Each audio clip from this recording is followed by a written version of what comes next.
অনেকদিন পর এ পথে আবারও যাত্রা করলাম। তবে গ্রামের রাস্তায় পা পড়তেই চারিদিক কেন জানি না অন্যরকম লাগছে, যেন এক অপরিচিত রাস্তা। চারিদিকের প্রায় সব কিছু বদলে গিয়েছে, আগের মতো সেই পথগুলো আর নেই।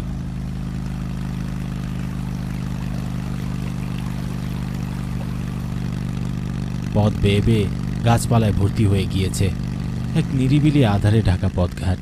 চারপাশে সরু সরু গাছগুলোর দিকে তাকালে যেন বুকের ভেতরটা খচ করে উঠছে।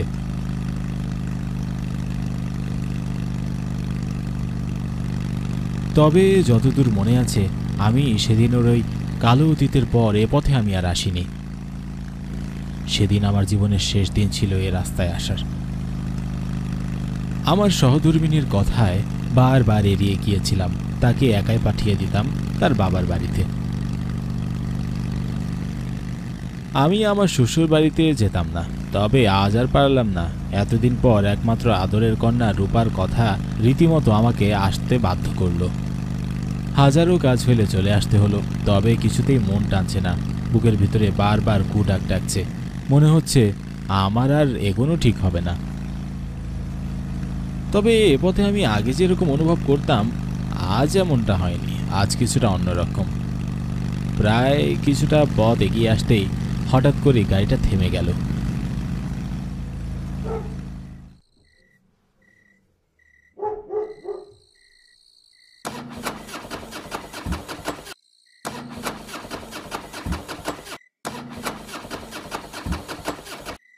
হঠাৎ করে গাড়িটার আবার কি হলো?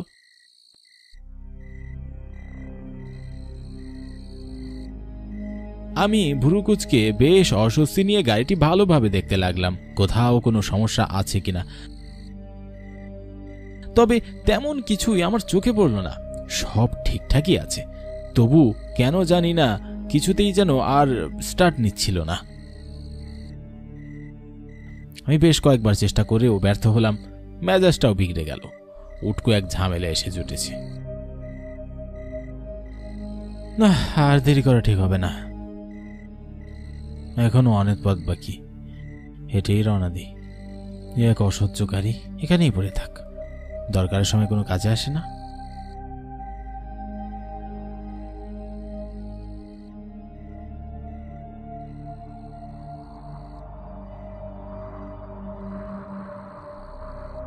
চারপাশের অবস্থা থেকে মনে হচ্ছে গভীর রাত ঘনিয়ে আসছে।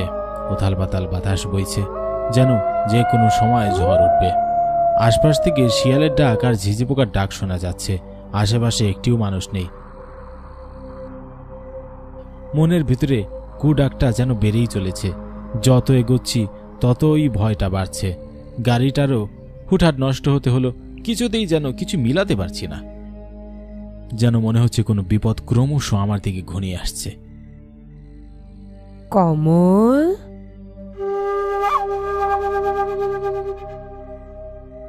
হঠাৎই আচমকা এক মেয়েলি কণ্ঠ শুনে আমি হকচকিয়ে থমকে দাঁড়ালাম। এ যেন এক অতি পরিচিত কণ্ঠস্বর। তবে কে?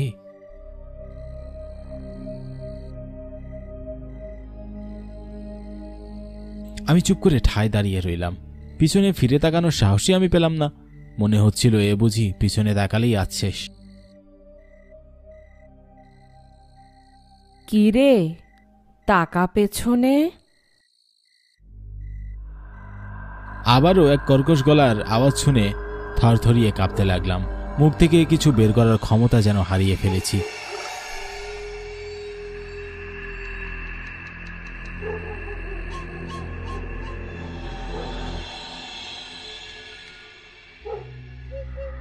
এত রাতে অন্ধকারে আচ্ছন্ন জায়গায় কোনো মেয়ে কিভাবে থাকতে পারে? নিশ্চয়ই কোনো ঘোরের মধ্যে পড়েছি। সব যেন মাথার মধ্যে ঘুরতে লাগলো, কিছুতেই যেন বের হচ্ছে না। তৎক্ষণাৎ পরনে সাদা শাড়ি পরা এক মহিলা আমার চোখের সামনে হাজির হলো।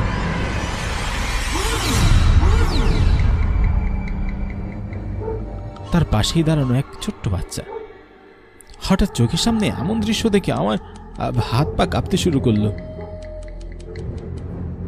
চোখের সামনে এমন ভয়ঙ্কর দুজনের রক্তমাখা চেহারা দেখে চারপাশটা ঘুরতে লাগলো। আমি কিছুতেই যেন স্থির তাকাতে পারছিলাম না।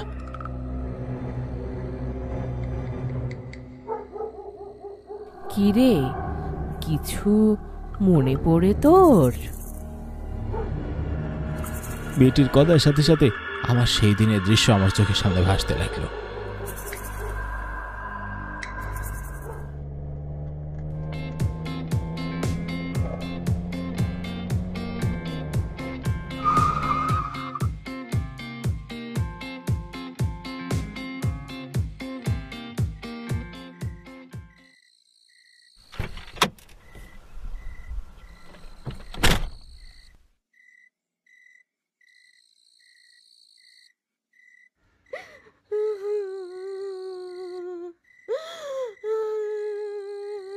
আপনারা কাঁদছেন কেন? কি করব বলুন, এছাড়া তো আমার আর কোনো উপায় নেই। কেন, কি হয়েছে? আমাকে কোনো দ্বিধা ছাড়াই বলতে পারেন, আমি আমার সাধ্যমতো সাহায্য করার চেষ্টা করব। সত্যি বলছেন আপনি আমাকে সাহায্য করবেন? বলুন, কি হয়েছে? আপনি আমাকে অনেক বড় বিপদ থেকে বাঁচালেন ভাই। উপরওয়ালা আপনার মঙ্গল করুক।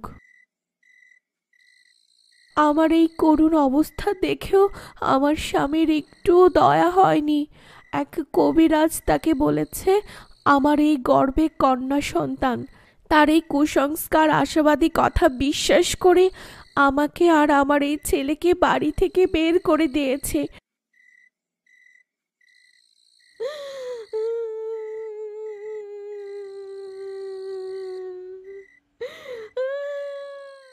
শুধুমাত্র আমার গর্ভে কন্যা সন্তান আছে বলে। তার যে মেয়ে মানুষ সহ্য হয় না, সে যে পছন্দ করে না।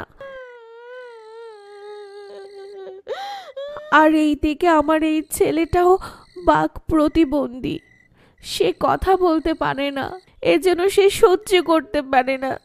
সে এমন প্রতিবন্ধী ছেলে চায় না, তাই ধাক্কা দিয়ে কুকুরের মতো বাড়ি থেকে তাড়িয়ে দিয়েছে আমাদের। কিন্তু আমরা এখন কি করব, কোথায় যাব, কি খাবো, কিচ্ছুটি জানি না। আমার স্বামীকে আমি অনেক হাতে পায়ে ধরেছি, তবুও সে আমার প্রতি একটুও দয়া দেখায়নি।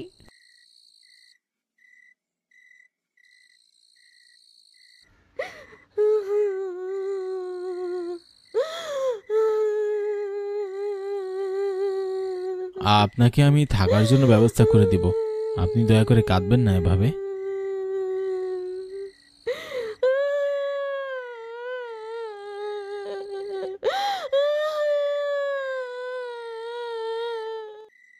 সত্যি সত্যি আপনি আমাদের আশ্রয় দিবেন?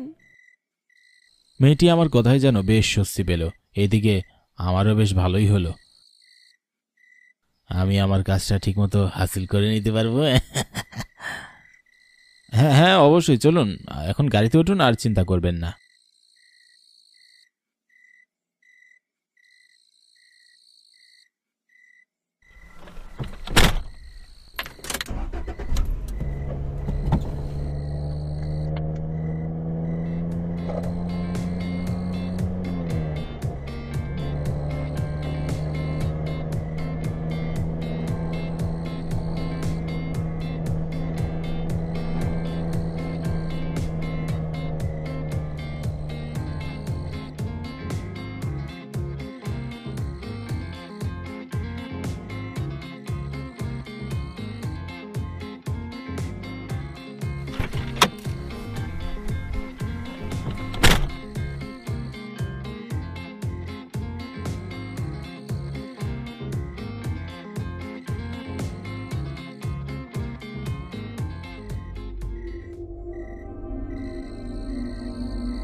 কিরে, কি হলো?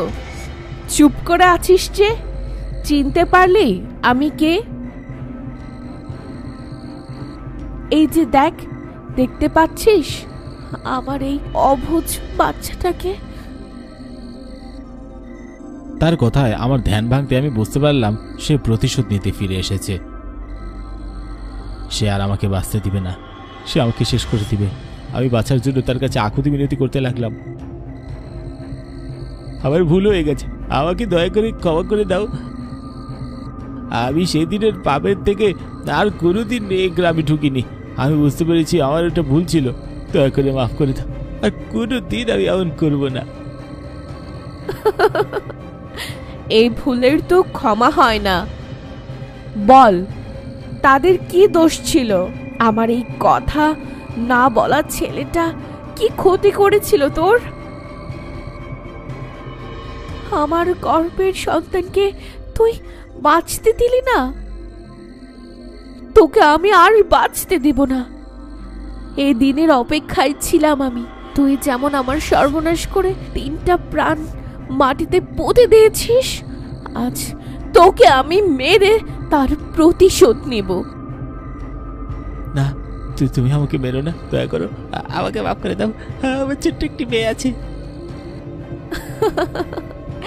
এ পাপের কোনো ক্ষমা হয় না, কোনো ক্ষমা হয় না। বুঝতে বাকি রইল না, সে আমাকে আজই মেরে ফেলবে। তার শরীরে প্রতিশোধের আগুন জ্বলছে। নিজের জীবন বাঁচাতে আমি প্রাণপণে দৌড়াতে লাগলাম।